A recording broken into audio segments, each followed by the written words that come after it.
Today we're going to be talking about how to get out of the Australian tax system. My name is Leo. I help online entrepreneurs legally reduce their taxes by relocating abroad. Now, how do you get out of the Australian tax system? There's three main tests: the resides test, the domicile test, and 183 days test. Before we get into the Australian one, I want you to understand that there are three main ways that a country can determine your tax residency. And a few countries have a solely days test. So in Thailand, it's spend 180 days. If you spend over 183 days, you're a tax resident. If you spend less than that, you're not a tax resident. Very simply, that's the only test. The UK, they've got a more comprehensive test, but it's at the end of the day, it all ties down to the number of days that you spend in the country. Generally, spending less than 90 days in the UK is going to be fine. They have a series of tests, at the end of which they'll give you a number of days, and then if you spend a day over, you're a tax resident. If you spend a day under, then you're not, right? So it's very clear. Like, they give you a number of days. For other countries that are even more simple, the US will tax you if you've got a US passport. Like, you can be traveling around all the world. Maybe you've relocated, maybe you haven't been in the US in like 10 years, but if you still hold a passport, you're still liable for taxes in the United States. And then we have virtually all the other countries, all Western countries at least, that have a broad test. Yes, they have a 183 days test. If you spend over 6 months, you're a tax resident with them. But they also have all these rules such as habitual abode, domicile, where do you usually live, where's your family, where's your center of interest, where do you bank, where are your businesses. And they make the test broad on purpose so that if you're making a lot of money, they can come after you,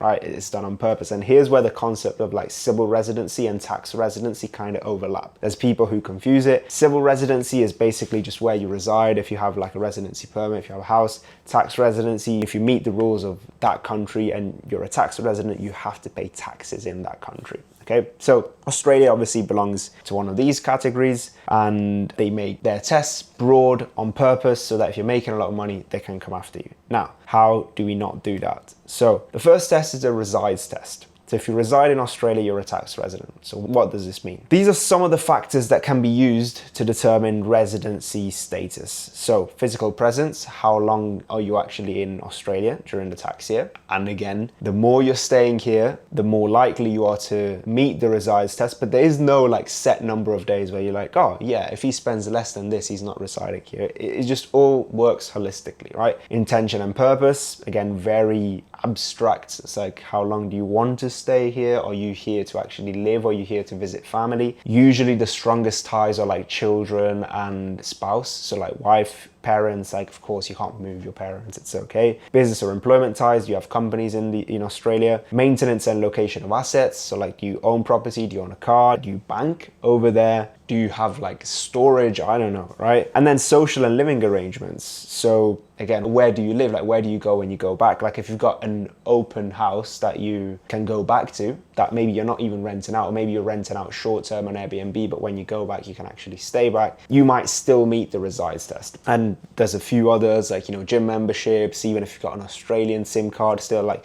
there's loads of like minor things. It all works holistically in determining whether you meet this test or you don't. Most of you watching will want to stop paying taxes in Australia, and you've probably left. Maybe you've moved to Bali, maybe you've moved to Thailand, maybe you've moved to South America, right? Maybe you're in Colombia, in Brazil. And you've been traveling around and you don't meet this test. Because realistically, if you spend only like a couple months a year in Australia, you only go back to visit your family, but you're actually living abroad and you're moving around, you won't meet the resides test. Like if you're watching, you're probably somewhat young and you maybe don't even have a property in Australia. Maybe you just have family, you have your parents, like you don't have kids, you don't have a wife in Australia. You don't really have a lot of ties. Maybe you have an Australian bank account, that's where you bank. But like for you, if you're traveling around, you're probably not residing in Australia. You won't even meet this test because you don't really spend a lot of time here. Like, yeah, you have your parents' house, but you don't actually reside there.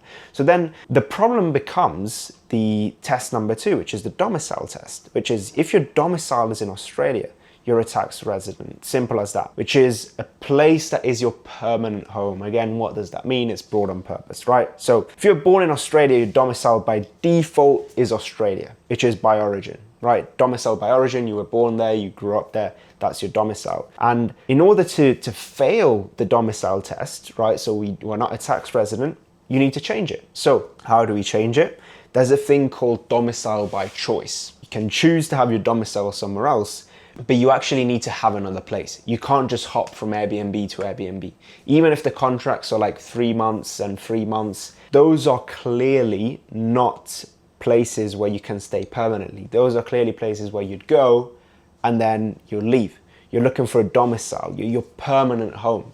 It's not going to be a permanent home if it's a 3 month contract, right? So even if you don't own anything or you're not even renting anything back home, your permanent home just defaults to be your parents' house because that's the only place where you can go back to. So it's very annoying. Australia is like only one of the few countries, probably the only country that's like this strict.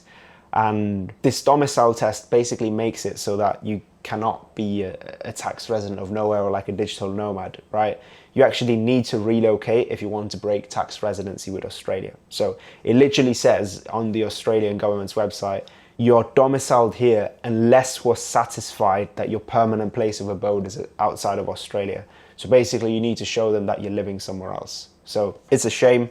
Australians can't be digital nomads. They need to actually relocate somewhere else if they want to break tax residency with Australia. And this is the test that captures most Australians in Australia's tax net. So we'll go over in a moment how we can actually break this test. But before we'll go over the third test, which is 183 days test, I mean, this is pretty insignificant. Now, if you spend 183 days in the tax year, you're a tax resident, as simple as that. Right, the tax year goes from July to June. Also, if you're in Australia, this is where you need to see the 183 days. You need to count them. It probably doesn't matter, right? But it's not Jan to December, it's July to June, 183 days within July to June. So how do you relocate? Because this is the main question. You're like, okay, fine. I understand maybe I don't reside in Australia, but my domicile is still in Australia. How do I relocate? And remember what we said about Australia wanted to see that your permanent place of abode was somewhere else. So how do you get a permanent place of abode somewhere else? Well, I'm glad you asked. The first thing is you need a residency permit or a visa that allows to live in that country. Because if you're just getting stamps, tourist visa stamps, then Australia may go, wait, fine, maybe he's got a contract to live there, but if he's just on tourist visas, that's clearly not a permanent place of abode. That's just somewhere he's going on holiday. He's on a tourist visa. First thing, residency permit or visa that allows you to live. Right, in Dubai, you've got your Emirates ID. In Thailand, you can have like a digital nomad visa because it's like 5 years long. In Paraguay, you've got temporary residency. That's the step number one. Step number two is a 12-month rental agreement with utility bills. 6 could work, but again, it's harder to argue. I would do 12. 12 months rental agreement with utility bills, so you can clearly see like, hey, look, I'm living here for the whole year. That's permanent. That's my home. And you've got utility bills. You can show that you've actually been living there, right? Now, I know some places like Thailand, they won't give you utility bills, or at least the utility bills are in the name of the owner, which is a bit annoying, but you don't need everything. Again, the more money you're making, the more you want to make your case airtight that you're living somewhere else, right? So 12 months rental agreement with utility bills to prove that you're living there. Tax number and filing your tax returns.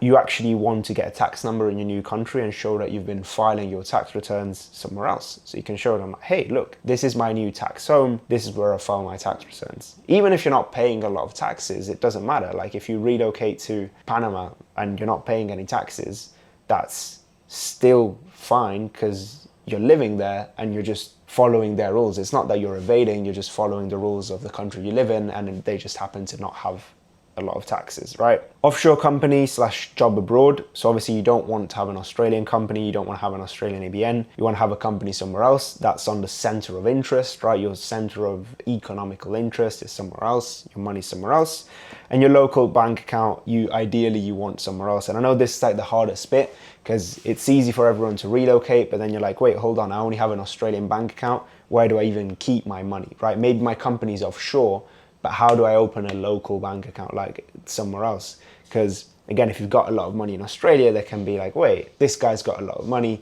the more incentivized to come after you, right? So ideally you don't use an Australian bank account. Now, depending on where you relocate, you might want or not want to use your local bank account. I would still open it because it's good to have. It's proof that you moved somewhere else, you've got, a bank account. But for example, if you're relocated to Thailand, you don't want to keep all your money in Thailand, right? First off, the banking is just unstable. And second, they'll actually tax money that you bring into Thailand, so you don't want that. Obviously, if you relocate to Dubai, to the UAE, you'd much rather keep your money in a UAE bank than an Australian bank anyways. But obviously that's proof that, hey, look, I don't have any money in Australia. My life is now here in the UAE, in Panama, for example. And then driver's license, if you can. Again, these are all like proof of residency, right? I just got my Thai driver's license. If you move to Thailand, get a Thai driver's license. You can show like, look, I've got an official document. It has my address on here. Now, gym membership, local SIM, these are minor things, but again, if you can show that you've got like a 12-month like gym pass in Bangkok or in KL, like you can show them that your life has moved abroad, like you've got a local SIM. And again, these are very minor in comparison, but it all works together. Because the test is so broad, you want to have as many things as possible to prove that you're living somewhere that's not Australia, right? So you've got a gym membership as well. You can show that your center of life is there. I went to a conference, they were saying, it's about where's your girlfriend, where's your dog, where's your house, where your center of interest is, basically. And you actually should spend time there, because it's all fun and games to have this, but if you're spending like 2 weeks in your 12-month rental apartment and you spend like 5 months in Australia are not going to be happy. So again, there's no set time that you need to spend, but the more money you're making, the more I would be careful. The more I would spend in my new country, the less I would spend in Australia. If you follow these, you will be able to break tax residency with Australia, have your rental agreement somewhere else, live somewhere else, get a tax number,